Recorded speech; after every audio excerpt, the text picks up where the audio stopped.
ఓం విఘ్నేశ్వరాయ నమ. కార్తీక పురాణము 22వ అధ్యాయము. పురంజయుడు కార్తీక పౌర్ణమి వ్రతం చెయ్యటము. మరలా అత్రి మహాముని అగస్త్యునికి ఇలా చెప్పాడు.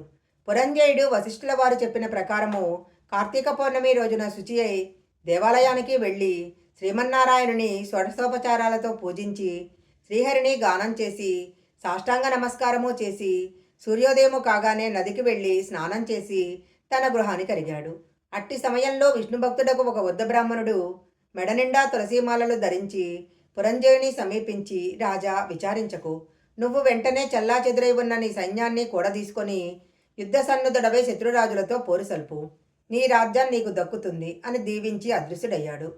ఇతడెవరో మహానుభావుని వలె ఉన్నారు అని ఆ వృద్ధుని మాటలు నమ్మి యుద్ధ సన్నద్ధుడై శత్రురాజులతో ఘోరంగా పోరాడాడు.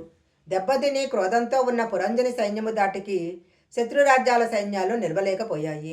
అదీకాక శ్రీమన్నారాయణుడు పురంజయుని విజయానికి అన్ని విధాలా సహాయపడ్డాడు. అంతా శ్రీమన్నారాయణుని మహిమే కదా. ఆ యుద్ధంలో కాంబోజాది భూపాలురు ఓడిపోయి పురంజయ రక్షింపు రక్షింపు అని కేకలు వేస్తూ పారిపోయారు.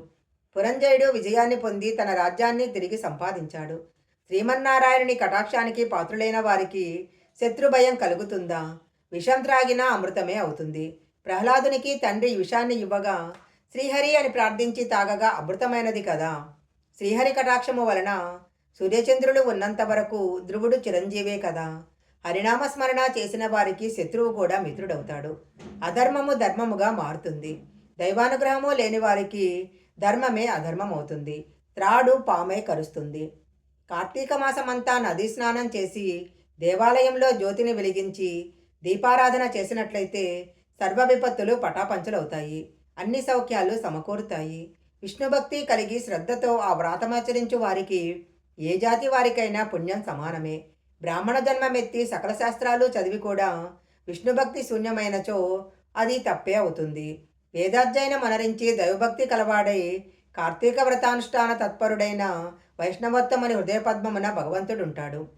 సంసార సాగర ముత్తరించుటకు దైవభక్తే సాధనము.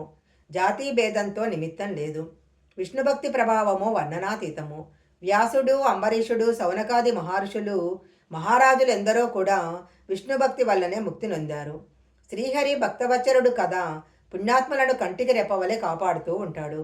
ఎవరికైనా శక్తి లేని ఎడల వారు తమ ద్రవ్యమును వెచ్చించి అయినా మరి ఒకరి చేత దాన ధర్మాలు వ్రతాలు చేయించవచ్చు. శ్రీహరి భక్తులు అన్యోన్య సంబంధీకులు. అందువలన లోకపోషకుడు భక్తరక్షకుడు అయిన ఆదినారాయణుడు తన భక్తులకు సదా సంపదల నొసిగి కాపాడుతుంటాడు. శ్రీమన్నారాయణుడు సర్వాంతర్యామి. 1000 సూర్యభగవానుల తేజస్సు కలవాడు. నిరాకారుడు, నిర్వికల్పుడు, నిత్యానందుడు, నీరజాక్షుడు.